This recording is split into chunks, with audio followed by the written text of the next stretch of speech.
नेता प्रतिपक्ष तेजस्वी यादव कल देर रात पटना के गर्दनीबाग धरना स्थल पर पहुंचे, जहां पर बीपीएससी छात्रों के द्वारा कई दिनों से धरना प्रदर्शन किया जा रहा था, क्योंकि इस बार जो 70वीं बीपीएससी का एग्ज़ाम हुआ उसमें एक सेंटर बापू परीक्षा सभागार में हंगामे की वजह से बीपीएससी के द्वारा एक सेंटर को कैंसिल कर दिया गया, यानी वहाँ के एग्ज़ाम को रद्द कर दिया गया, जिसको लेके छात्र पूरे बीपीएससी 70वीं बीपीएससी का एग्ज़ाम को रद्द करने की मांग को लेके पिछले कई दिनों से धरना स्थल पर बैठे हुए थे। और नेता प्रतिपक्ष तेजस्वी यादव इन दिनों बिहार भ्रमण पे है, क्योंकि कार्यकर्ता संवाद यात्रा पे निकले हुए हैं। और वहीं पे तेजस्वी यादव से छात्रों का वीडियो कॉल भी बात हुआ और उन्होंने साफ तौर पे कहा कि हम अभी विपक्ष में हैं, यदि सरकार में रहते तो आप लोगों का सहायता करते, लेकिन हम लोग जो विपक्ष है आपके साथ हर कदम पे खड़ी है। लेकिन कल देर रात तेजस्वी यादव पटना पहुंचे और पटना के गर्दनीबाग धरना स्थल पे गए, जहां पर धरनार्थी के साथ साथ तेजस्वी यादव भी वहां पर लगभग घंटों बिताए, जिसको लेके सरकार के यानी जदयू के एमएलसी हैं और जदयू के मुख्य प्रवक्ता भी हैं नीरज कुमार, उन्होंने निशाना साधते हुए कहा है कि तेजस्वी यादव आप उस छात्रों के भावनाओं के साथ खिलवाड़ न करें। आप तो धरना स्थल पे गए लेकिन वहाँ से सीधे घर पहुँच गए।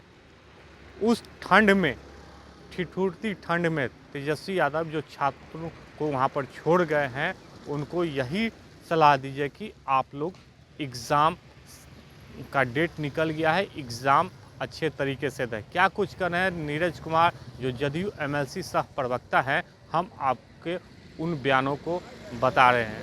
बिहार में रोजगार एक महत्वपूर्ण युवाओं के भविष्य से जुड़ा हुआ सवाल।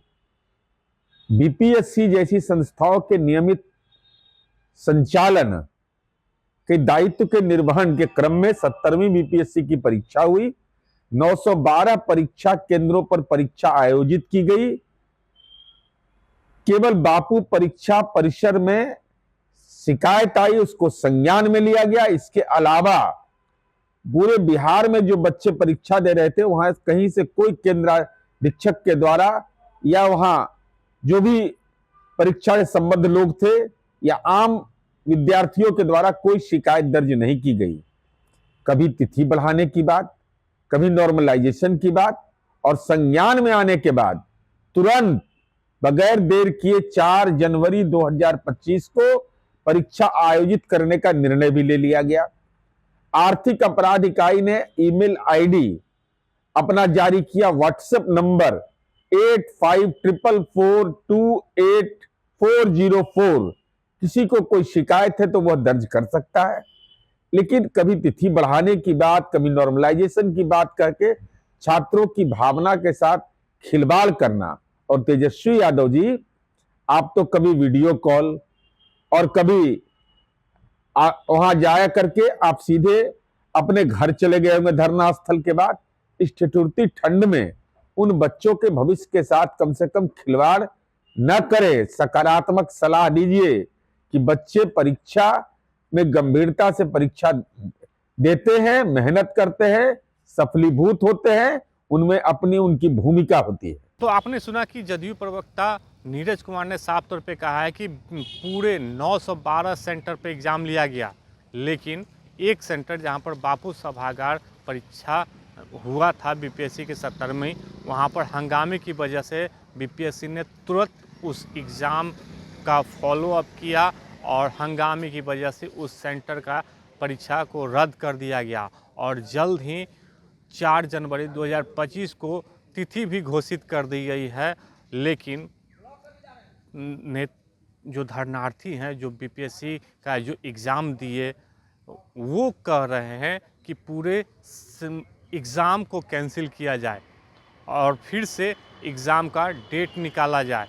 लेकिन जिस तरीके से नीरज कुमार ने बीपीएससी छात्रों पर भी अपना गुस्सा उतारा है, कहा है कि सिर्फ 912 सेंटरों पे एग्ज़ाम हुआ, लेकिन एक सेंटर पे हंगामे की वजह से एग्ज़ाम को रद्द कर दिया गया बीपीएससी के द्वारा। लेकिन वहाँ पर जो परीक्षा देने वाले जो छात्र थे उनके तरफ से कोई शिकायत नहीं हुई, न बीपीएससी की तरफ से कोई शिकायत हुई। तो परीक्षा को रद्द कर दिया गया हंगामे की वजह से। लेकिन बीपीएससी के द्वारा 4 जनवरी 2025 को जल्द तिथि घोषित कर दी गई है। लेकिन जो बीपीएससी के छात्र हैं, एग्ज़ाम का डेट बढ़ाने के लिए या नॉर्मलाइजेशन की बात करते हैं, वो सिर्फ यही ध्यान दें कि एग्ज़ाम को कैसे सही ढंग से एग्ज़ाम दिया जाए। लेकिन नेता प्रतिपक्ष तेजस्वी यादव पर भी उन्होंने निशाना साधा है, कहा है कि जो छात्र हैं उनको यही सजेशन दें कि समय पे एग्ज़ाम दें और बिहार में रोजगार पाएँ। आलोक कुमार, 10 न्यूज़, पटना।